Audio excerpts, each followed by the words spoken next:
Okay, hi, and welcome to my first Boss Constructor progress report for January 2015. This is the first progress report which I will do in this specific format, and let me begin by just briefly explaining what this is going to be and why I'm going to change the way I do this. So, as you know, there are a lot of updates going on in Boss Constructor all the time. I'm already at patch number 50 something, and I guess most of you don't really read the patch notes which I write, which I fully understand, but I still want to give you like an impression of what has changed over the course of the last weeks, and give you a brief summary of what I have done and the major new features which I have implemented.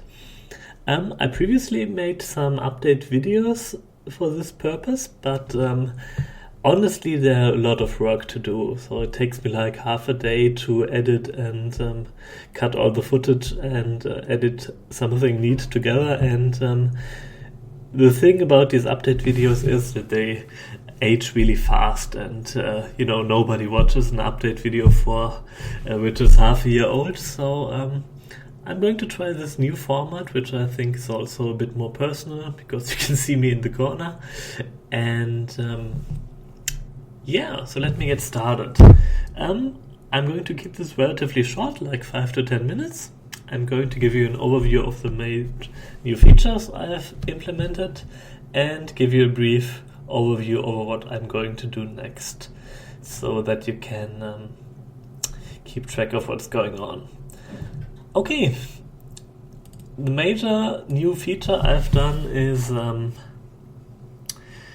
actually not very visible at first because it involves the texture allocation mechanism and the texture swapping, and it was a lot of work to do, but I think it has a very big impact on performance. So on many modern systems, performance should now be much better than it was before, and I think this is pretty neat.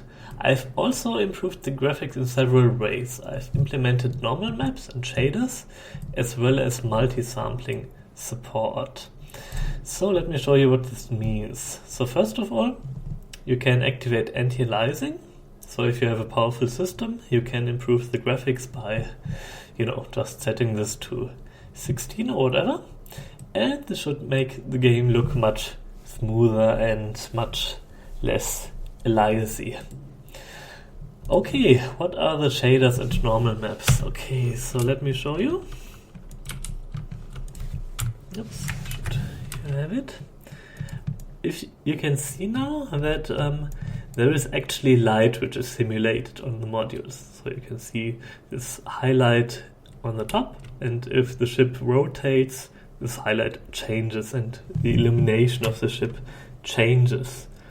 This is done via normal maps, and it applies to all objects. So it applies to the ship modules, for which it makes the greatest impact, I think, but it also applies to these asteroids, for example, or to,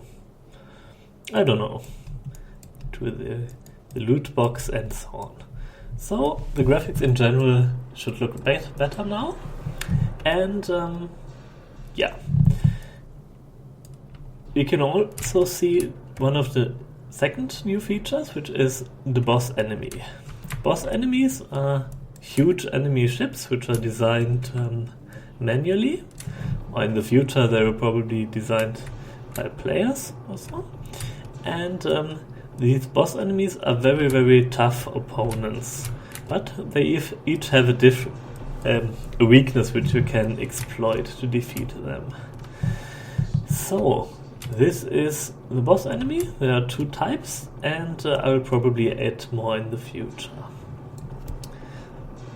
You can also see that the particle effects have been improved, which applies both to the exhaust type particle effects as well as the missile and other particle effects in general. I've also added a few new modules to the game.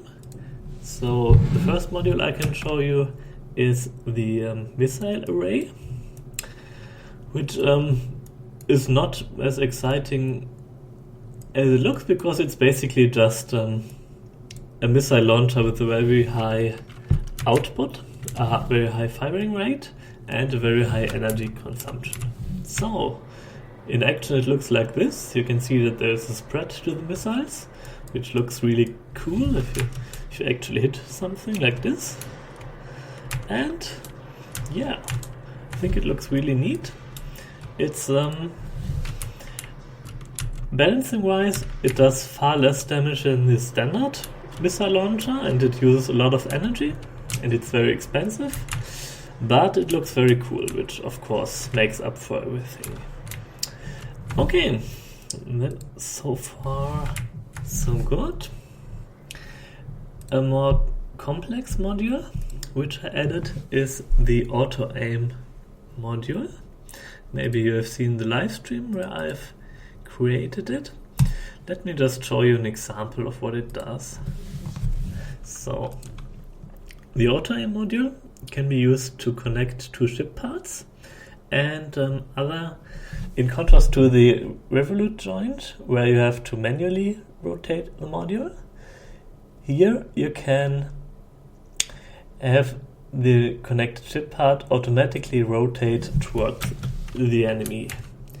So if you have a ship like this, where you have like 6 little mini parts connected to the main ship, you can see how these turrets rotate to aim at something. So in this case it is this asteroid. If you fire, you can see that every cannon is aimed in this direction. And it's pretty cool. You can have very simple connected ship parts like this one, but you can also have very complex ship parts.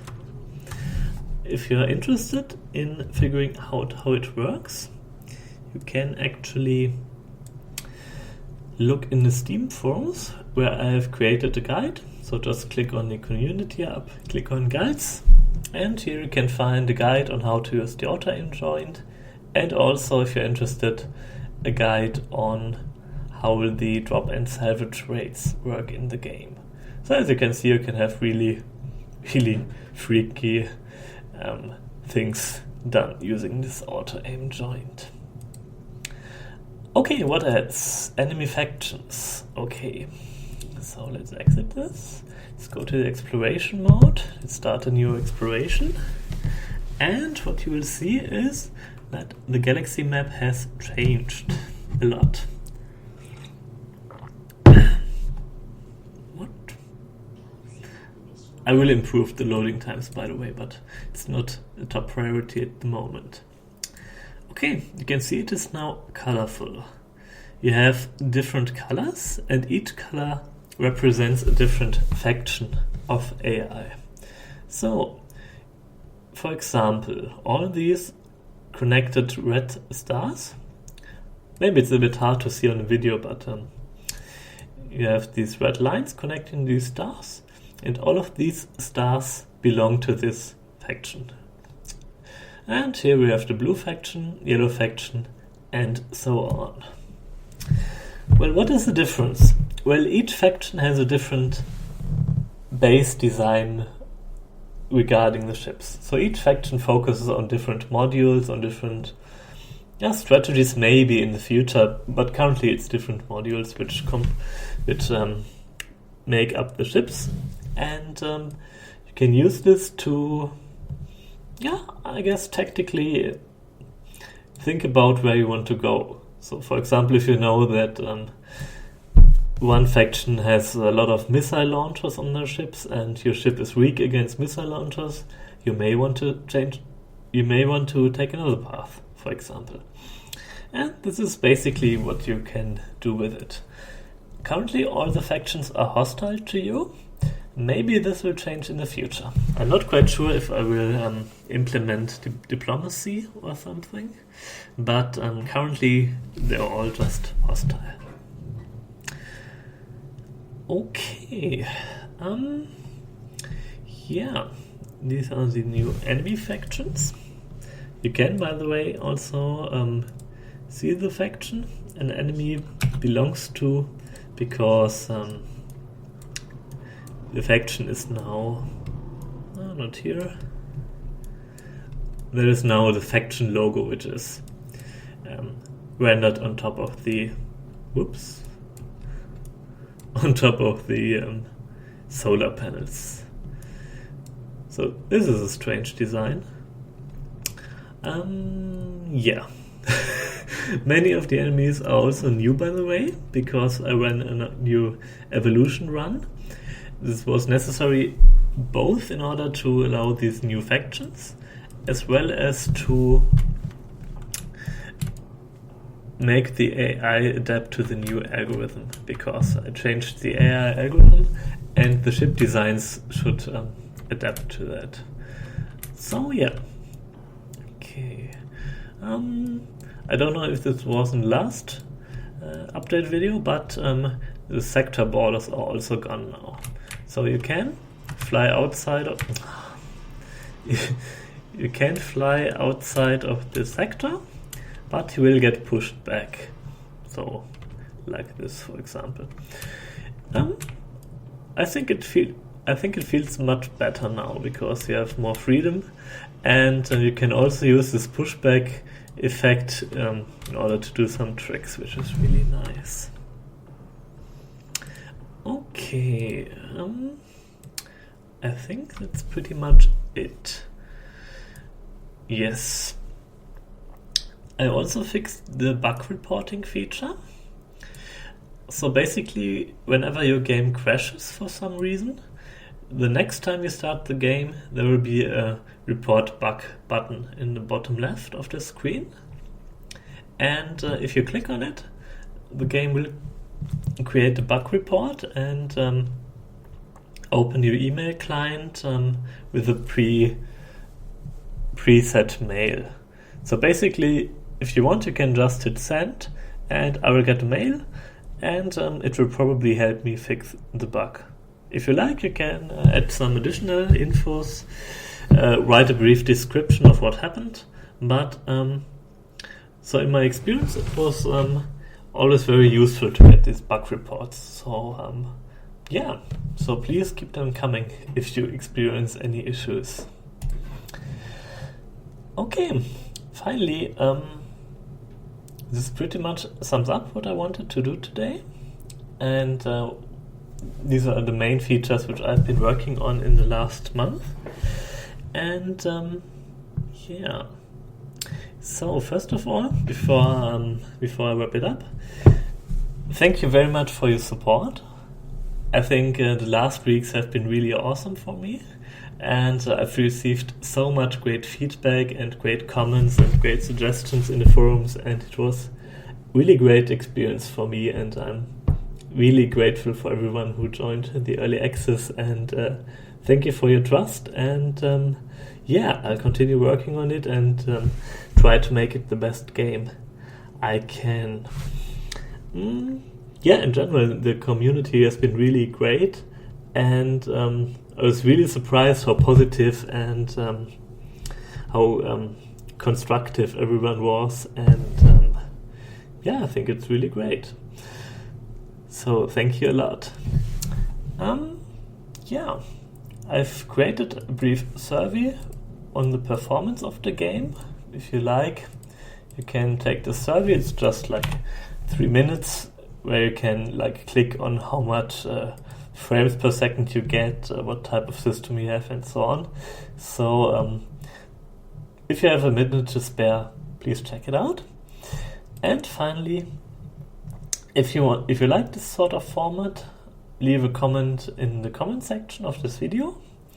And also, if you like to see me work in the game, or if you like to interact with me, join me on the dev stream, which I do every Sunday at 6 p.m. GMT, which is 7 p.m. CET, and so on. So you can ask questions, you can see me work on the game, and yeah, grab some snacks and join us. Okay, finally, what will I do next month? I will basically try to make the exploration node as good as possible. I will add some more elements to the sectors, so new stuff which can happen, based both on stuff which I have on my to-do list as well as stuff which was suggested in the forums. And second, I will add a skirmish game mode, which is a bit like the random game mode, but which allows more customization. This is probably what I will work on in today's dev stream. And finally, I'm thinking of adding an option to export images which include the actual ships, so that you can easily share your ship with friends and have some fun like that. So this is a brief overview over some of the features which I will work on next month. Okay, so I guess it took more than 5 minutes, but anyway, thank you very much for watching, thanks for playing, and see you next time.